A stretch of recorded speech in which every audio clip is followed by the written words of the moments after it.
Right. So we are very lucky today to have Mr. Oliver Fisher with us. He is an interesting person. Say hello, Oliver. Hi, how you doing? I'm not sure that you know I'm an interesting person yet. Well, we have a good recommendation from our previous guest, Bojan Bernik, and he has a lot of interesting stuff to say about you. You're a good client of his, and he also introduced you as a person who is very talkative and will be excellent for an audio interview. So excellent. We'll see this. Good. You have experience with some of the most legendary companies of the 20th and 21st century, right? Mm-hmm. There's Microsoft. There's products like Longhorn, which I've read about as a kid. Yeah. There's Google, right? Yeah. So, did you always have an idea, to work with the top companies, or did it just sort of happen as you go and went along? Yeah, I mean, a little bit of both. Like, I think a lot of life is about, just luck, right? You happen to be born in one place versus another. You happen to meet somebody or not meet somebody, right? But I think you can do things to, help improve your luck a little bit over time, but there's still a huge factor of luck involved. I actually started out my career actually in doing economics and political science, and I was involved in politics in Canada. And so coming to technology was a different step. It was a switch in career that I was lucky enough to make fairly early on in my career, and I went back and did a computer science degree. What prompted you to do the switch? I mean, it's quite a large, step from, let's say, social involvement and politics and economics and technical stuff. It's a huge step for some people. Yeah. So I mean, I think the proximate cause, the thing at the very beginning there was that. So I knew I was unhappy with what I was doing, and I wanted to do something different. And so I was talking to my father, and my father gave me a book called "What Color Is Your Parachute?" And it's there's a new edition of it that comes out every year. This was like way back in the 80s or 90s, probably I'm not quite that old, but it was very much a book that was about helping people who were midway through their career and had been laid off about figuring out what they wanted to do with their life. And he said, "You're probably a little young for this, but here, it might be helpful." And I read that, and one of the exercises in that book was thinking about the things that you did as a young child and what you enjoyed doing. And one of the things that I had really loved doing was computer programming. I sort of taught myself. I went out at the time and bought these magazines, and they had basic code printed in the back, and I sat there and I typed it all in, and I didn't know what I was typing. Some of the statements like print hello made sense, but some of them did not. And so I sort of learned that over time, and that was very enjoyable. And so I thought, let me maybe get back into this. And so I was fortunate enough to be able to do a computer science course.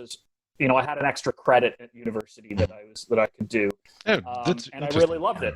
And it was exciting. But I think the thing that fundamentally, and I think the thing that is common about the career I had in politics and the career I have now is that it's all about building teams. In politics, it was about bringing together a set of people, to get somebody elected, or to change a policy, or to influence somebody or something.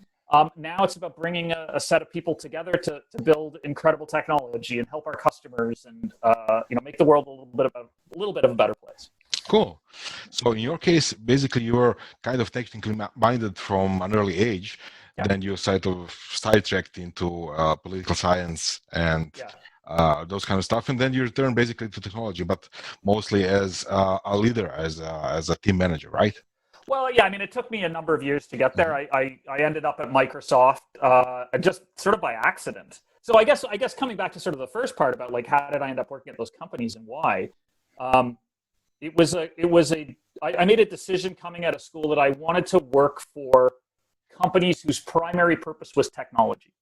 So I didn't want to work at a bank, for instance. Banks use technology in incredible ways, but their real purpose, and the thing that drives them, right, is the financial deals, right?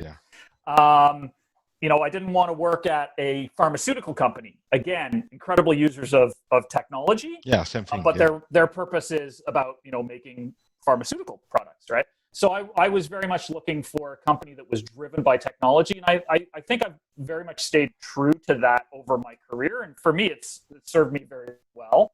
I ended up at Microsoft. That was a bit of a fluke and lucky thing. It was back in the days when nobody wanted to work for Microsoft. It was like the big evil empire.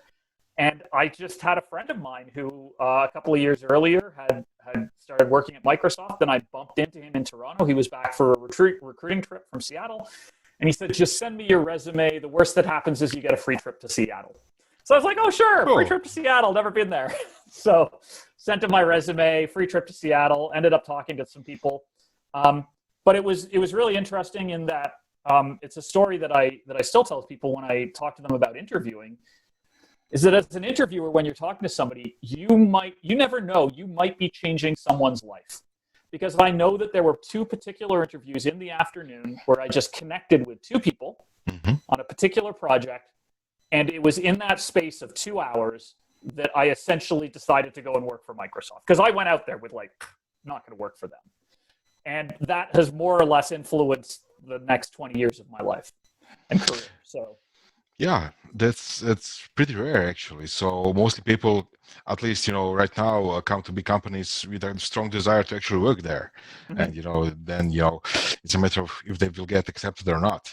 But it's quite a story you have there. Yeah, and it's incredible to think that you as an interviewer, when you're sitting down talking to somebody, you might be that person who, in that space of an hour or 2, you might actually change that person's life.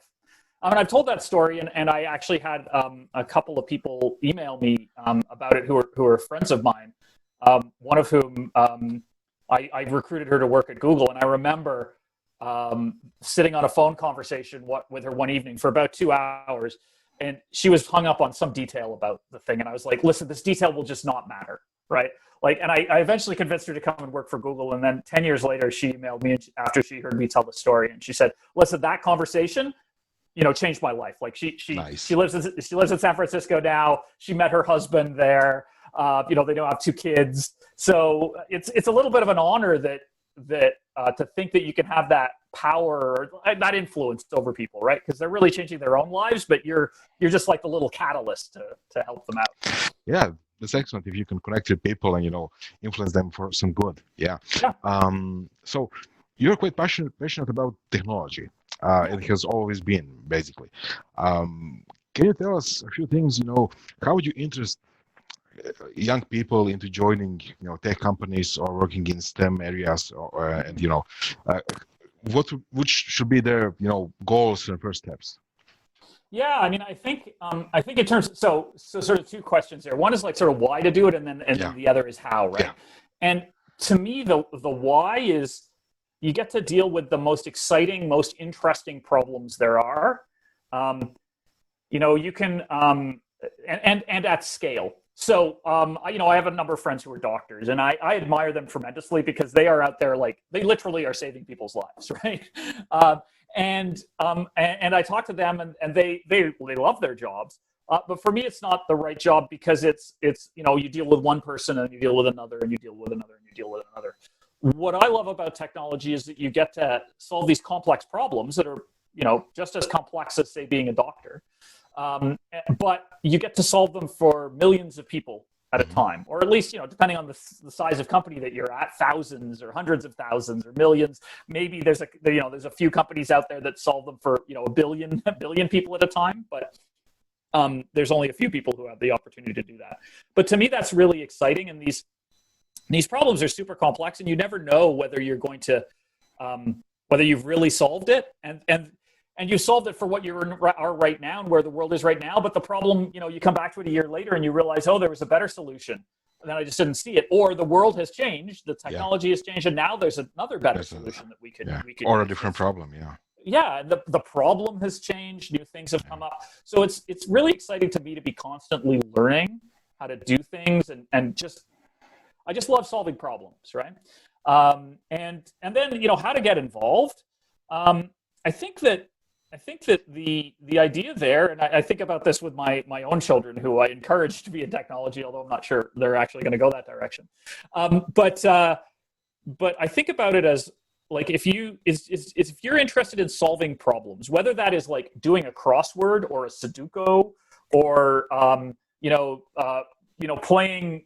I view computer games very much, which I play a lot, but I view them very much as solving problems. And I think having that passion to figure something out is so applicable to so many jobs. Definitely technology, but being a doctor, if you watch House, right, the TV show about I hope you have it in Croatia because it's an excellent show. We do. Yeah. About being the doctor, figuring out what these things are. They're problem solving, right? So I think it's about getting those experience, and then problem solving is just such a transferable skill. As I'll say about as I was in politics and building teams, and part of building teams is solving the problems, because you like, what's my team going to look like? Who do I need to pull into? Who can I pull into this position? How do I find them? Yeah. Do you think it's comparable? If those two things can be compared, building teams or working in human-centric environments, and then building solutions, working in a technical environment, solving technical problems. Are those things comparable to you? I mean, do you think about it the same way?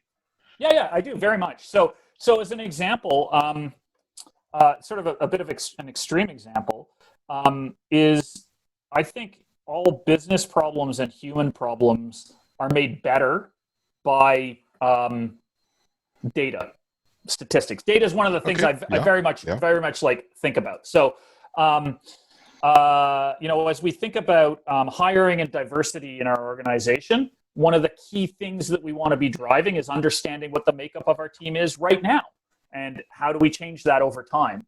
I spend a lot of time in the technology and business side of the business, staring at graphs, and one of the things we do is, we iterate on graphs and looking at the data, and it can sometimes take us a couple of months, but then all of a sudden, boom, we've got the right visualization, we understand it, and we know that we've got it right, because all of a sudden, 5 more questions that we didn't even know we wanted to ask, we're all of a sudden asking them. We're like, oh, we understand this data now. And I think that is absolutely true with people as well, not at the individual level. I don't want to think of, you, Ivan, as a number and, you just fit into this thing, but understanding a little bit about, how people work, how people fit together, and looking at the statistics of that.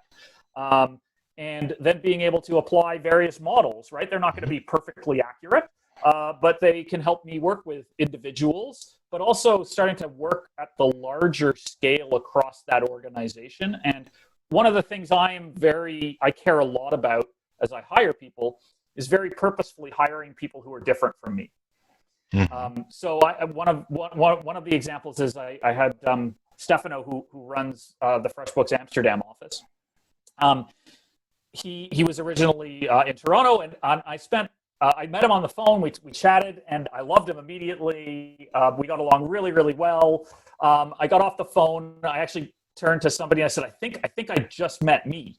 But then I didn't want to hire him, because I was really, really worried that he and I were just gonna, get into this like same mindset. We'd have all the same blind spots. We'd be good at some of the same echo things, chamber. Yeah, exactly. So I was really worried about that. It took me about 6 months to actually decide to take it further with Stefano. Really glad I did, because I've actually told him this, and he's told me that he was worried about the same thing.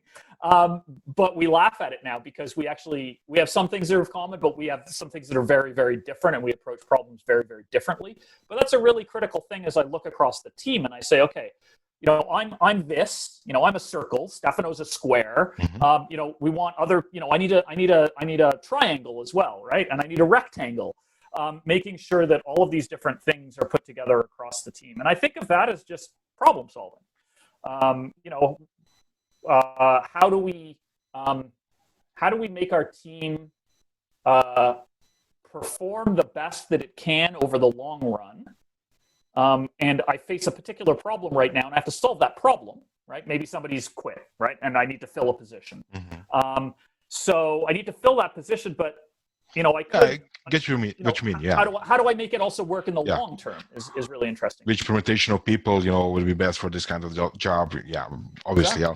But I kind of think that there's quite a lot of difference still between just solving technical problems and solving people problems. So I think at the individual level, right? That's probably true, and I think that's where a lot of technologists fall down a little bit. Probably. In that when they're looking at one single case with a person, right? Like you and I are talking, right? And it's about actually the connection between us, and I think frankly empathy. How do we actually connect? And can I understand what you're thinking and feeling, and put myself in your shoes and understand how see things from your point of view?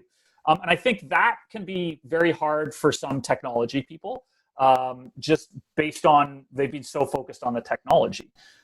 But I think instead of focusing on the technology, I think if you actually focus on the problem-solving part, right? Because if I want to help you solve a problem and I can't see things from your point of view, then I don't think I can possibly solve the problem. And so it's really important to develop that empathy, whether it's with an employee, someone you work with, whether it's someone in your private life, your wife, your spouse in some way, or ultimately like with our customers, is a really, really key thing. Is they're trying to solve a set of problems, and if I don't understand what those problems are, and I can't see how it is, how they're looking at it, then I'm going to come up with the wrong solution, and it's not going to work for them.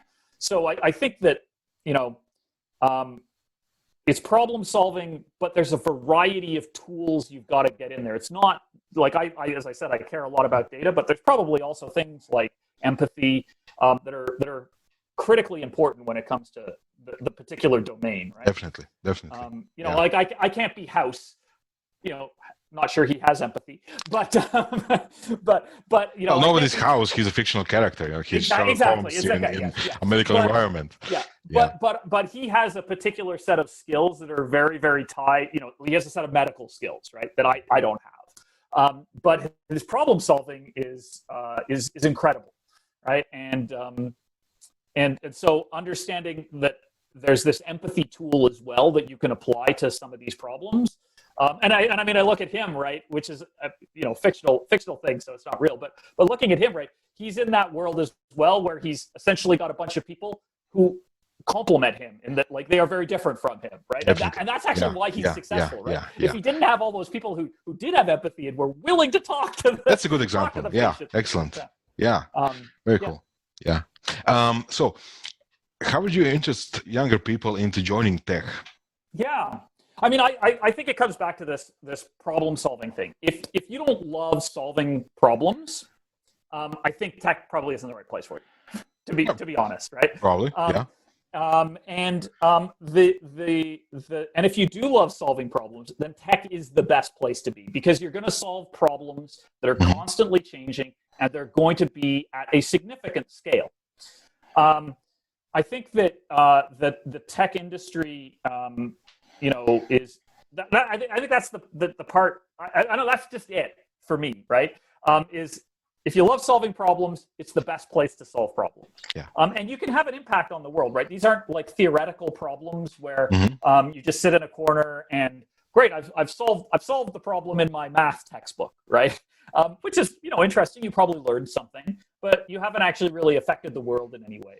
But with technology, you can. And that can be from a small group of people to a very large group of people.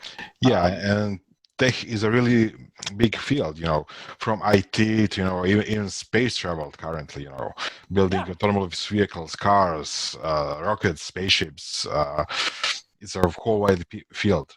And I think of like the technology as just this tool set, right? I've made a choice personally in my career to be focused on technology-driven companies. But, going and working in a pharmaceutical company, right? You could be using technology right now to potentially be coming up with a COVID virus, absolutely, for the COVID vaccine. Absolutely. So they absolutely need those technology skills to be able to do that. Looking at a friend who's a doctor and does orthopedic surgery, she spends a lot of time working with and thinking about how they can do surgeries remotely. And that is heavily, heavily reliant on technology. And so it's a core set of skills, like the problem solving is one, and then the technology is sort of a similar one that goes right beside it, and they go hand in hand. But then you can apply them to all sorts of places if you're not interested in, building, easy online accounting solutions, right? Which I'm sure is every child's dream, is to build an online accounting solution. Yeah, or like the first thing they think about in the morning. Yeah. Yeah, exactly. So you started with big companies. You started with corporations, right? And did you have any thoughts about going, with startups or with smaller companies? I mean, in the beginning. Yeah. I mean, no, there were a couple of things I knew about myself in that I work really well with a system, right? And this is, I think, part of why I'm good with technology, is that I love understanding a system and then exploiting it in the best way. Exploiting in the best sense of the word, but like using it, right? So I think my wife is a lawyer, and I've talked to her a number of times about, like, if I was a lawyer, if I was a lawyer, I would probably be a tax lawyer. Because it's an incredibly complex system, and you're helping to understand all the little niches of it. It's almost like, to me, it's like understanding the hardware of the computer and how you can optimize it and use it.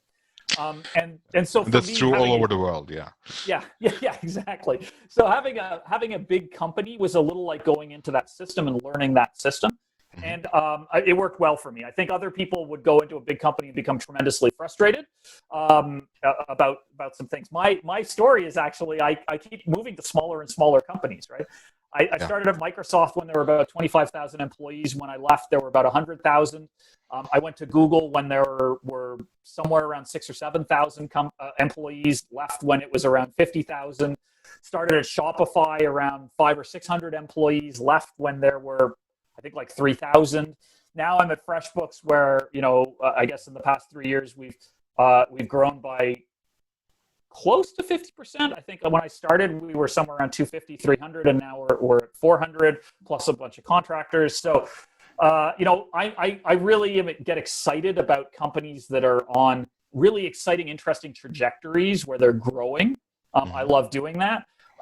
But for me, a startup is certainly not the place that I wanted to be. It wasn't the right thing for me. So to me, I found like FreshBooks size is where I want to be, right? I learned a bunch of stuff at the bigger companies where they have really great training systems. And I've been able to bring those to a number of other companies over time as I move to other companies. I don't want to go much smaller, because I like the ability to take this team and grow it. And you start to lose a lot of those systems because, it doesn't. If there's 10 people in a company, it doesn't make sense to have a strict training system. You just sort of let everybody do what they want. But I like helping people with those systems and applying them. Cool. Yeah. So you like working in systems which are already established, or at least semi-established, and then working or enhancing them. Should work. Yeah. Cool. Yeah. For me, it's really about like I've been lucky enough to be involved in a couple of companies in their sort of exponential growth phase. Yeah. Right. And to me, how's the experience? How was the experience of working with, Google when they were, just a small company, small-ish company? Yeah, smallish. Yeah. Yeah, I mean, it was incredible. I mean, I look back at some of the technical stuff that we worked on at Google, and I think it is going to remain the technical high point of my career, right? Excuse me. I worked with a team and helped build a team there that did anti-malware technology. We started out with like 5 of us. That team now, I don't even know how large it is. It's an incredible thing. And even when there were, I'm going to say 10 to 15 of us, so we've grown it a little bit. We calculated out that we were protecting over 1 billion users every single day. And that was very easy. I remember like and we would get other people coming to us, right? Because we provided an API. And so it started out in Firefox, and then Chrome, and then Safari started using it, and then Internet Explorer started using it. And that for us was like, wow, Microsoft is coming and using our thing. And we were, passing the multi-billion number of daily users. Yeah, that's cool. Yeah, which was truly incredible. But Google at the time, and they may still. I haven't worked there in a number of years, but Google at the time was just this really exciting place to be because you had the feeling you could go off and do anything. And they actually encouraged you to do that, right? They had Google's 20% time where you could go off and literally do anything. And it was all about being driven to just solve the biggest problems that you could and impact the largest number of users that you could. So it was very, very exciting. And it was still small enough where, you could certainly within the engineering team, which was about 50% of the company. So, let's say 4,000, somewhere around there at the time. That was still a small enough group that you didn't know everybody. But you could sit down beside somebody and you could, within a minute or two, find a person that you both knew, right? And so there was still this sense of connection and trust across the organization, which was a lot of fun. And Google, it was made up of a lot of incredibly smart people at the time. So it was a lot of, and I mean legends, right? Like, you could see Brian Kernighan, hanging around, right? And Vince Cerf, right? The inventor of the internet and things like that. I remember one evening. That's very cool. Yeah. I remember one evening I was sitting having dinner there, and somebody pointed over to a table that was a couple of, and it was like 6 people who were all sitting there, and we listed off who they were, and it was basically they all worked at Bell Labs and basically had all invented computers. So it was like a reunion dinner, but it wasn't. It was probably just the regular dinner they had every week together. Nice. Yeah. It's an incredible opportunity to actually, to sit in the same rooms or the same company with those kind of people. It's probably very good. Then Shopify, right? Yeah. It's also one of the most familiar startups in last couple of years. So what drove you there? Yeah, I mean, so the part I haven't mentioned about my career as well is that for about 17 of the past 20 years, I've worked remotely for all of these companies. So I started with Microsoft. My girlfriend at the time was still in university in Toronto. She's now my wife. But I moved out to Seattle and lived there for 3 years, and we flew back and forth. And after about 3 years, I said, I'm sick of this. And I'm just moving back to Toronto to live with this wonderful woman. And, my boss said, well, why don't you try working remotely? And this was at the height of the .com boom before the bubble burst. And so they were desperate to keep anybody, right? So was that in Microsoft? This was in Microsoft. He said, try working remotely. And I've talked to him since, and he said, yeah, we figured we'd just get a couple of extra months work out of you, and then you'd go find something else. But I ended up working for another 6 years remotely for Microsoft and being one of a handful of people in the company who did that at the time. And this was before video conferencing. I used to be on the speakerphone in people's office talking to them. And I used to use remote desktop to connect into the machine that was in my office in Redmond.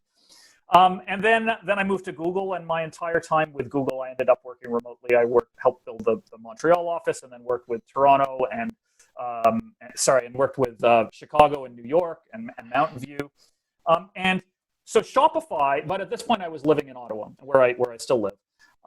And Shopify was founded in Ottawa and grew up here. And I had known the CTO of Shopify. He was a friend. Our kids went to school together, and we were the 2 technology people in our circle of friends, right? And of lawyers and international development people, and then we were the 2 tech people. So we always used to talk about stuff when we were together. Shopify was growing, and I'd been at Google for almost 10 years at that point, and I said, hey, let's maybe it's the time to switch over to Shopify now. And so it was this really interesting experience of going into Shopify, having worked at a significantly bigger company when Shopify was very much on this exponential growth phase. Yeah. And you sort of grab onto, in any of those companies, you grab onto this rocket ship and you just do the best you can. I remember Toby, the CEO of Shopify, talking at one point. He said, our goal here is growth as fast as we can, not as efficiently as we can. Right, which is very different, and you're lucky if you're in that situation. Yeah. But they're very different things, and so that was an incredible experience, starting to build teams to do some new interesting things. Yeah. Was that the main driver, the rocket ship, the excitement of starting a news? So, or is there something else? Or in other words, how do you know to switch companies? What's the correct time for you to switch companies? Yeah. So there's this theory that people have circadian rhythms of jobs, right? People have a circadian rhythm for their daily, like whether you're a morning person or a nighttime person or whatever. But different people have different rhythms, but it's all roughly 24 hours. For jobs, there's this theory that it's similar. And so actually, one of the things I look at as I look at people is like trying to figure out resumes, is trying to figure out what this person's circadian rhythm might be based on their previous work history, if they have some. Some people want to be switching jobs every year or two, and I think that's great, right? For me, I actually know that my circadian rhythm is about 4 or 5 years. Now, I was at Microsoft for almost 10 years. I was at Google for almost 10 years. But those were big enough companies where you could just change jobs in the middle of them. And in fact, I did with the anti-malware work that we've been doing at Google. I looked at it after about 5 years, and I realized I wasn't as excited about it or anything. And I realized that it was a little over 5 years at that point. And that was longer than I had been doing anything continuously at any point in my life. Right? University was only 4 years. So for me, it's the circadian rhythm is around 4 or 5 years. And then I like to do something very different. So I think with Google, I was looking at that point to make a change. Because I'd sort of done 2 different cycles. I'd done the malware stuff, and then I'd done a bunch of ad stuff. So I was looking to make a change. And I was also looking, I think, to make a change in my career. I'd been working remotely for Microsoft and Google at that point, but that, to some extent, limited some of the stuff I could do in the world at that point in time. I couldn't be leading a large team. I led a team, but it was very difficult to lead 100 people remotely in the world at that time. And so I wanted to change my career, and so going to Shopify that was based in Ottawa and I could actually go to the office was an opportunity to really move more into into more large-scale people leadership. Did you actually do that? Very attractive to me. And the rocket ship. Yeah. Did you actually went to the offices? Oh yeah. So that is the period. That is the period in the middle there where I actually commuted to work. I don't know how people do it every day, because now I work again with FreshBooks, and we're a much more distributed company than we were when I started. When I started, everyone was in Toronto. I live in Ottawa, and so I used to fly back and forth between Ottawa and Toronto like 2 or 3 times a week. I have a lot of frequent flyer miles, but obviously COVID has changed that, and we've learned how to work truly remotely, and we've opened an office in Amsterdam. We've got a sales office in Raleigh in North Carolina. We've got a substantial presence that we wanted to grow in Croatia. So very excited about all of those and changing those particular things. But it was really about the love of a high growth company, because there's something that's really, really excited about being able to build that team. And it's really about like this, so many opportunities. It's like a buffet of opportunities. At all of these companies, whether it was Google, when I started there, or Shopify, or FreshBooks now, we literally have so many problems to solve that if somebody just says, I see a problem over here and I want to solve it, there's no way that you say no, because just go solve that problem, right? We needed it solved. And so you get, whether you're, straight out of school or somebody who's been doing this for 10 or 20 or 30 years, there's just the ability to just stand up and grab something and do it, right? And if you want to do something else, that's great, because we need that other thing. We need lots of things solved. Yeah. So that's been tremendously exciting for me. Would it be fair to say that there's a strategy in there? So find a high growth company, do whatever it takes to join them, and then ride the rocket for 4 or 5 years. Would you say that it started to be a strategy for you? I think it's maybe. I think it's like, I would love to say that I consciously thought about that strategy and consciously made it work, right? Like that I set out to do this. I don't think I did set out to do that, but I will say that I think it is one of the things that I do now, right? And so, I will probably have another job after FreshBooks at some point.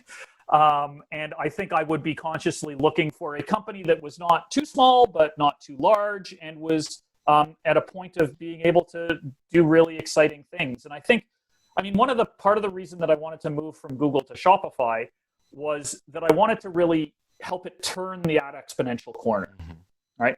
Now, I got to Shopify, and I was actually a little too late. They were already doing a whole bunch of exciting stuff, and they'd already turned that exponential corner. Coming to FreshBooks was about the opportunity to help turn that corner. And I'll say with FreshBooks, right, and taking on the risk, right, like, because maybe you won't turn the corner, right? Like FreshBooks is a very solid growth, but are we going to really turn and get exponential? I'm not 100% sure yet. No one can guarantee it. But to me, that was exciting because now is such a great time to join the company, because if we do turn that corner, I'll be able to look back, and anybody who's working at FreshBooks will be able to look back and say, oh, I helped make that happen, right? I helped turn that and change that velocity. Yeah. It's not just that I got onto that rocket ship. I helped build the rocket ship. You left your mark on the world. Yeah, which is even more, I think, rewarding, in terms of what you've accomplished, to be able to say, I'm not just an astronaut. I'm actually the builder of the rocket ship and part of the astronaut team, which is incredible. Cool. Excellent. Yeah. So FreshBooks is coming to Croatia. So did you already open an office here, or is it just in the states of creation? Yeah. So we have currently, I'm going to say we have 5 employees right now. We have a number of other employees that we've got offers to, or in the process of switching from their old job to our no job. So we have an engineering team that is working right now today in Croatia. Really excited about that. It's been a little bit challenging. We actually decided to do this about March 1st, and then COVID hit. And good timing. Exactly. And so I will say that there were a couple of times with the end of that where I was thinking about maybe we shouldn't do this. But for us, it was a really strategic and important choice. We wanted to, as I said, we had been a company that had been very focused on it being all together in Toronto. But we were reaching a scale where we just weren't going to be able to do that. We needed more talent all around the world. And so we started an office in Amsterdam that does sales, support, and engineering. And we wanted to have another dedicated engineering team somewhere. And so we embarked looking on a variety of Eastern European locations, and selected Croatia for a few reasons. One of them was a really strong cultural compatibility with Canadian culture. Which is, we're a Canadian company, not an American company, although it's sometimes hard to tell the difference from the outside. But we hired some professional, what they're called site selectors, who looked at, rank different locations, cities, and countries on a variety of things. But Croatia scored very, very highly on that cultural compatibility with Canada. And I think that has to do a lot with just the Canadian culture of welcoming immigrants into the country. Growing up, I have a couple of, one of my best friends in high school, his last name is Baramovic, right? And he's from Croatia. And, he talked about Dubrovnik and his uncle who lived there and the sailboat he used to go to all the time. I think that, there's a strong, Croatian community in Canada, and that helps us have great cultural compatibility. Did you visit Croatia? Yeah. So we visited in February. The best time to go to Croatia.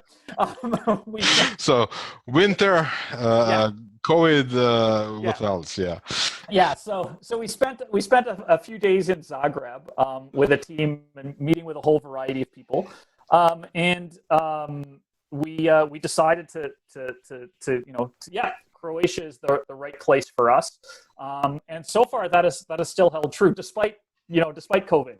I think, in terms of our hiring goals, we wanted to make sure we were hiring in the some very solid people, some anchors to the office first, and taking it a bit slow. So we're a little bit behind on hiring. I think we're somewhere between 4 and 6 weeks behind where we wanted to be, but those were our pre-COVID targets. So, given everything that's happened in the world, being only 4 or 6 weeks behind on those targets, it's kind of okay. That's a huge win, right? Yeah. And I think we have a great leader, Marco, in Croatia, who's we have an office in Zagreb, but we're happy to entertain a variety of people from a variety of locations around Croatia, because the world is changing, and he actually lives in Split and comes into Zagreb occasionally, but not always. I am very much looking forward to visiting Croatia again in the summer and maybe getting to Split. I laugh that you kind of have a few more weeks, yeah. I laugh that we base things in Zagreb, the one city in Croatia that isn't on the beach. Kind of, yeah. Yeah, I know what you mean. So, but we're not strictly tied down to Zagreb. And one of the we are look at this as a really solid engineering center that we want to build out, that is an integral part of all of our teams. So some people take this approach of outsourcing something and saying, well, you're gonna do this set of work and not this other set of work. What we're actually doing in Croatia is embedding Croatian engineers with our existing teams. We have half the team in Croatia, half the team in Toronto, or half the team in Croatia, half the team in Amsterdam. Yeah. And over time, I think we're going to have teams that exist only in Croatia and are driving things themselves. I just look at it as just another engineering office that we've opened, not as an outsourced engineering office or anything like that. Cool. So what's the expectation of the size for this creation office? I mean, I think that's a great question. I mean, this year, I think in 2020, we're looking to be somewhere around 20 to 25 engineers. For 2021, we're still in the process of figuring that out. I will say our pre-COVID plan was to double that in 2021, right? I think a sustainable office for engineers, you have to get to about 50 people, because you want people to be able to work on different teams, right? Yeah. That's coming back to the circadian rhythm of jobs, right? You want to be able to take your experience on one team and move over and apply it to a different set of problems. And we'd love for you to be able to do that within FreshBooks, because we have so many problems to solve. So I think a sustainable level is 50. It's going to take us a couple of years to get there. I think I'd like to, depending on the trajectory of the company, but in 3 years, I'd love to have 100 people there, right? That means aiming for that 20 to 25 this year, doubling it in 2021, doubling it in 2022 again. But we'll have to see how it all goes. That we're still figuring out exactly all of the implications of COVID, so I can't make any promises. Yeah, obviously, man. Yeah, but it's a good plan. I mean, I think that there's a lot of engineering potential here, and a lot of engineering talent. So it's doable. Yeah. I mean, we've been really delighted with the quality of the engineers that we've been hiring in Croatia, and the skills that they're bringing and how they're fitting into the team. So cool. we're really excited about it. Cool. So are you only focused for the engineering team to be here, or are there any plans to grow it with some other parts of maybe sales, maybe support, or some other parts of the company? Yeah, so we've set up a sort of, I think it's a pretty typical regional structure. So Amsterdam is sort of our European headquarters with a variety of things there. We're going to be looking at putting a variety of other offices in the European area. Croatia is sort of the first one that's focused on engineering. I will say that, it's, over time it may be just engineering, but I could see us putting a bunch of other things there. One of the things that FreshBooks prides itself on is incredible customer support. So if you go to our website, you find our phone number, it will ring once, and then you will be talking to a live person who is there to help you. And Croatia has, again, some great talent in the support world. So that may be something that we put it there. We haven't made a decision to do that yet, but it was one of the sort of, in the giant chart of all of the locations we could do, it was one of the columns, and Croatia had a nice solid tick beside it of we could do this. So it was a positive benefit for that. But no plan yet. At the moment, we just want to make the engineering office successful and then see where we get to after that. Cool. Let's talk a bit about the product. Yeah. The FreshBooks makes. Yeah. So I'm very loosely, acquainted with any kind of bookkeeping, right? Yeah. Is that the right word? Accounting. Yeah. Accounting. All in the same space. Yeah. So Can you tell us about what the product is, who the market is? Will it be available in Croatia? Does it make sense that it's available in Croatia or not? And things like that. Yeah. So I think the best way to summarize what FreshBooks is, and I think is, maybe it's not the best way, but it's a pretty simple way. So it's to talk about Shopify. So Shopify is this platform that helps people who sell things, right? They sell stuff, they sell surfboards, they sell widgets, they sell COVID masks, right? All sorts of things. And it helps them run their business because when they started that business, they didn't want to run an online store. They did it because they're passionate about making surfboards or whatever. Yeah. FreshBooks is just like Shopify, except for a different market segment. So Shopify is for people who sell things. FreshBooks is for people who sell their time. So my wife is a lawyer. She bills by the hour. She uses FreshBooks to run her entire business. Cool. Because she can keep track of her time, keep track of her clients, send them invoices, get paid really easily for it, able to pick up that information and send it off to an accountant or to get her taxes done really, really easily because it's all really nicely organized.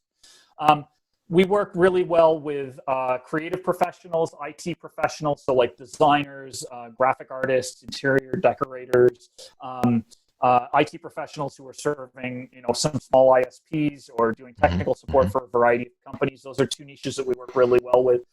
Some other places, we have a variety of customers like into trades, plumbers, carpenters. We may not be built exactly for them, but we work really well for them. As a lawyer as well, my wife has a small practice that she just runs herself, so it works really well with her. We're targeting a smaller group of people or a smaller size of company, but increasingly getting bigger and bigger. At this point, we probably work really, really well into the 25 to 50 person range. If you start, if you're a 5,000 person company, we're not the right accounting solution for you. But we're the number 2 online accounting solution for small business in North America. And we're hoping to make that true around the world. One of the things that is really, really interesting for us is, and it's one of the key market insights that we've had about the product, is that we actually build our product for the owner of the business and the operators of the business rather than for the accountant. So there are other products out there that you open them up and you see a big chart of numbers, right? And it can be pretty daunting for someone who just, is, a graphic designer and, has to figure out how double entry accounting works, right? For us, we think of it as a set of tasks that you need to do to run your business, and we take care of all of the hard problems for you. Underneath the hood, we have a double entry accounting system that any accountant would be completely familiar with. But you as the owner and runner of this business don't ever have to see that if you don't want to. You just say, I work this long on this project, right? Here's an estimate for this other client that I want to do. Let's send a bill to an invoice to this other customer so I can get paid. How much does people owe me? Right. And then again, producing all of that and sending it off to an accounting professional, probably once a year when you need to actually get the taxes done over time. But increasingly then having partnerships with more and more things as we do get into those bigger areas. So we have partnerships and a number of API integrations for a number of different customers. So you can connect your Shopify store to FreshBooks because although you might be selling your time primarily, maybe you do actually also sell. Occasionally. Yeah.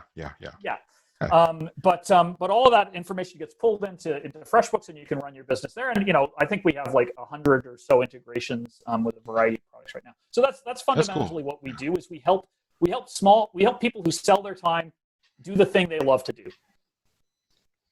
It's an excellent tagline. Yeah.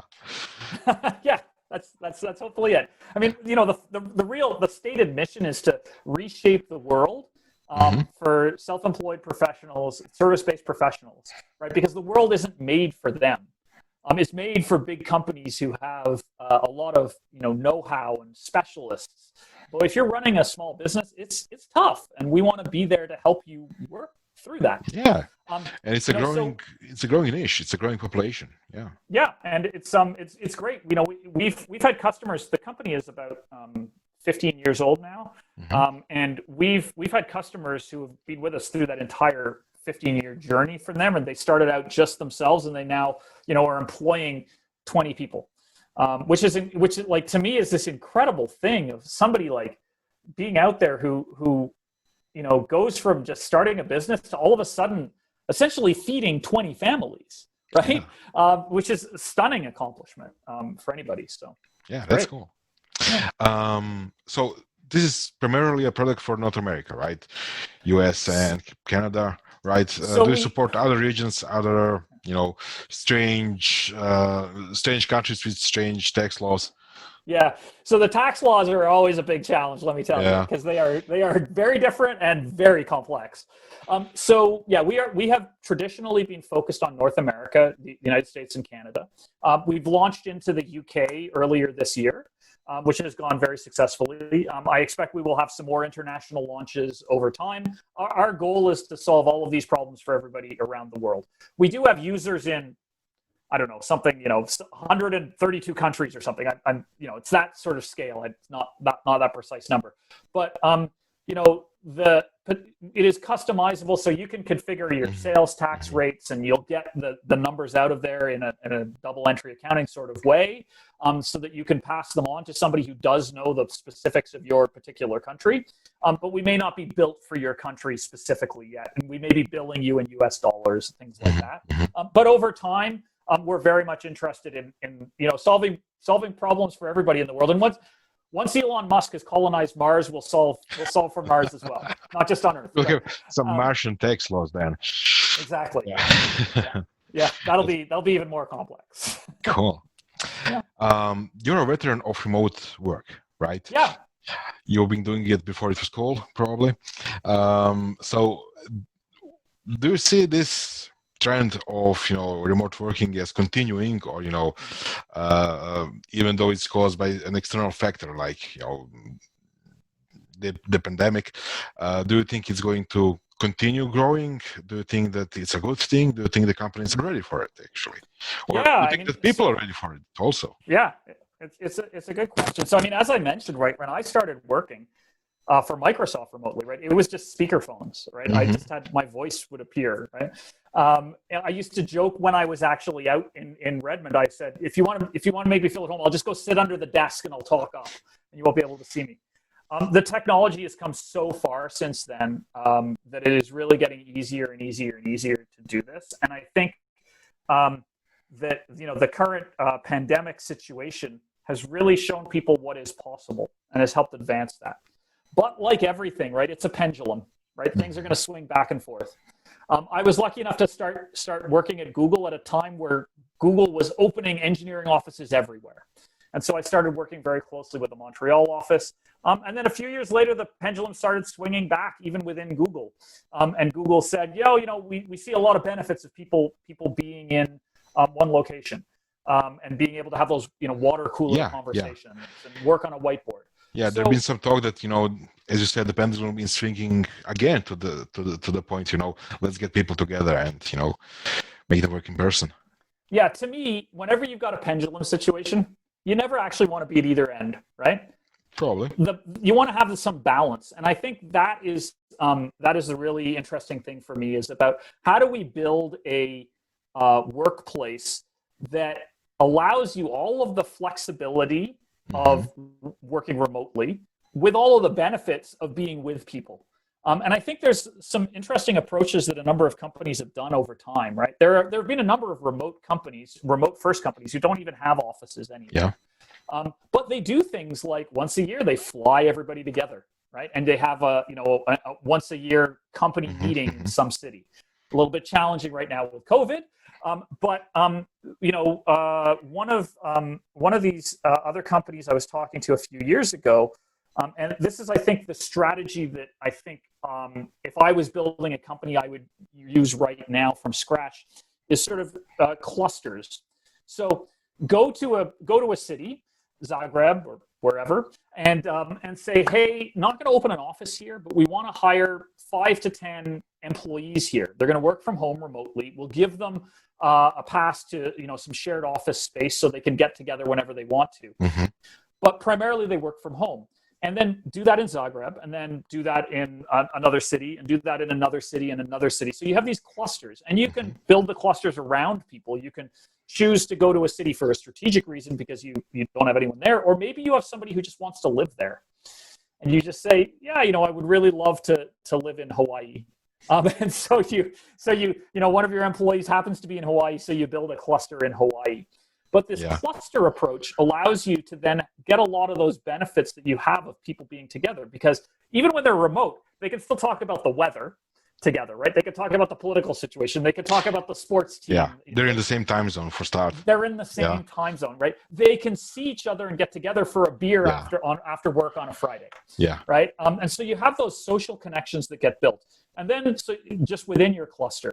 And maybe they all work on the same team, or maybe they work on 5 different teams, right? But they still have that connection. And then you start bringing people together for regional gatherings occasionally. Like, hey, we're going to have, all of the European employees will get together, in Amsterdam for a week, once a quarter. And then we have the worldwide thing that gets together. And so I think there are hybrid ways to do this. But we as humans are inherently social animals. The technology is helping us to be more social as we're distant, but we still need that contact, and there are huge benefits of it. So that's where, I think it's about getting that pendulum into the right balance, as opposed to saying, no, everybody has to be in the office from 9 to 5 every day. Right. I think no one loves that. Yeah. Right. Not even managers. Probably. Right. And at the same time, you probably don't want to be over there saying you can work wherever you are, whenever you are, and you will never actually meet any of your any of your fellow workers. Yeah, that's also not very not very human. Yeah, exactly. I think that's a great description. Not very human. Yeah. And so how do you figure out where that middle point is? Yeah. I mean, there are some people who want to go to an office every day, right? One of our directors of engineering is very much looking forward to getting back to the office. She just likes being around people. Great. You're talking about your passion for learning. So do you have some kind of either materials or blogs, books, even YouTube channels that you often visit and learn from them, or is it just scattered and just generic internet stuff? Yeah. It's fairly scattered. I like to learn from people. Mm-hmm. And so I work with a couple of coaching and mentoring groups that are essentially, I meet with a group once a month of other executives, and we learn together. So we bring in an external speaker, and we will spend the morning listening to that speaker and learning something completely brand new. It might be they're from all different disciplines. So it might be something about HR, it might be something about accounting, it might be something about technology, but something that we try and learn on. And then in the afternoon, we actually work with each other to try and solve each other's problems. One of the key things we do is have people put down a problem and say, this is what I'm facing at work right now, or at home. It could be the problem. And then we all sort of throw in our own point of view on it, and hopefully the person takes something away from that. I know it's been tremendously helpful for me. I've learned a whole bunch of stuff like that. And it's really, I think the most valuable things have been things that I wasn't even expecting to learn, right? And so for me, learning is about not necessarily going out and choosing, I need to learn X, right? Sometimes you need to do that, but it's about putting yourself in a variety of situations where it's possible that you'll just discover something new.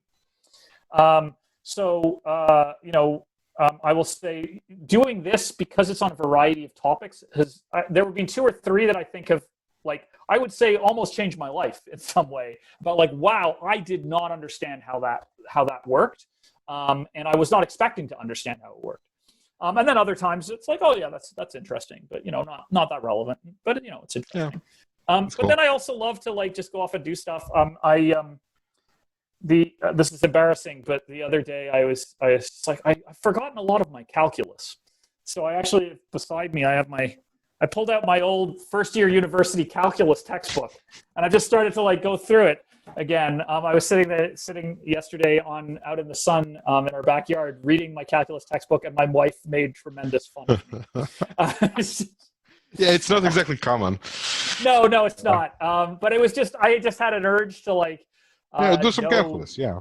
Yeah, exactly. Sure. Why not? Look at it. Yeah. But I don't think that's going to be tremendously valuable in the sense of I'm refreshing stuff, and I don't do a lot of that. But that's another thing that I just love doing is reading books. I find reading biographies to be really, really interesting. You can get these management books. I find all of the management books, you just need to read like the first chapter, right? Or there's somewhere in that management book of 200 pages, there's 5 to 10 pages that are actually what you need to read. Yeah. And the rest of it is just a lot of extra stuff. But I find with biographies, right, it's not sort of packaged up really nicely. Like if somebody's had a biography written about them, they've probably achieved something pretty significant and are a pretty special person. And so it's about like figuring out what that is. And often the biographer has done it for you, but you might be taking away some very different things than what the biographer is thinking about. Yeah. Can you just recommend a few? Oh, a few. Let me see.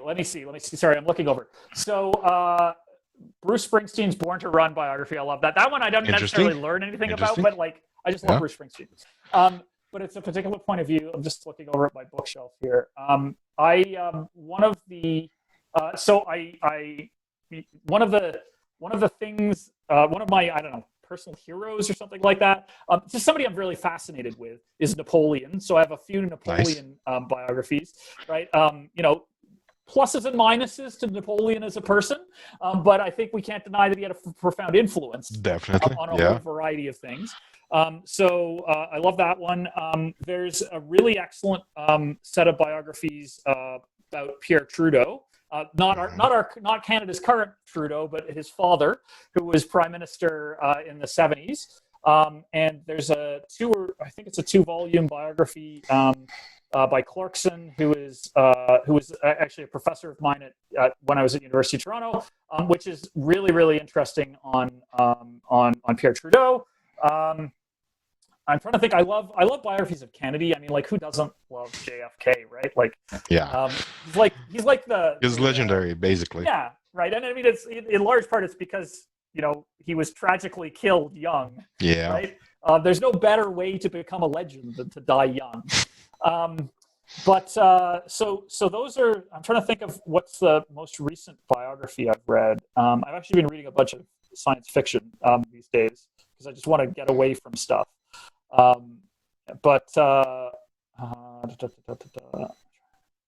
Unfortunately, my bookshelves off to the side, they have the doors closed, so I can only see some of them. So what's in there? If you have some good sci-fi, we can talk about it. Yeah. Well, so I mean, I'm into The Expanse right now. I'm watching the series with my wife and loving the books. Really, like, so I love also. Neil Stephenson. So I love his work. I either love his work or just really don't care for it. Like, same for me. Sort of alternates. He's like some of them are great, but some of them too long. And he's like Star Trek movies, right? Yeah. They're good, they're bad. They're good, they're bad. Yeah. So love some of his stuff, but not all of it. I think Cryptonomicon was incredible. Snow Crash, his early work was amazing, as was the Diamond Age. And definitely. Anathema. I can't remember. Anathema, I think. Yeah. That one is really. I didn't read that one. That one I love. I heard mixed opinions on it, but yeah. Yeah, it starts in one place and gets to somewhere completely and utterly different, and you got to be willing. If you don't like where it starts, and you're not willing to let it all change and flow, it might not be for you. Well, those are some good recommendations for summer reading, definitely. So one of my favorite books in the world, incredible book, is called The City and the City by China Miéville. The City? The City and the City. The City and the City. It's not really sci-fi. It's more of a procedural detective novel, but it is in this particularly strange setting that is mind-blowingly incredible of a city. Cool. Like, we've seen cities, in the real world where they're, in one country and then there's a river and then there's another city and you go back and forth across the border and so on. But what he did was he actually just overlaid both cities. And for whatever reason, however this came about, one side of this street is one country and the other side of that street is the other country. And when there's a line down they actually have places where it's painted on the ground as to which one you're in, and you can't cross. And even further, you consciously ignore the people in the other city. So you're walking down and you don't talk to them. It's this mind-blowing possibility. China Miéville has I'm probably not saying his last name correctly, but he has a really, really interesting mind to be able to come up with stuff from all of his books. Seems so. But that was my favorite. Yeah, definitely. Thank you for this call. Thank you for this interview. I hope that we will actually meet in person if you come to Croatia. That would be great. I'm looking forward. I mean, we set up an office. I was all excited to be traveling to Europe this summer to both Croatia. It would have been a good opportunity. And, then plans change for everybody. Yeah. So hopefully we'll meet.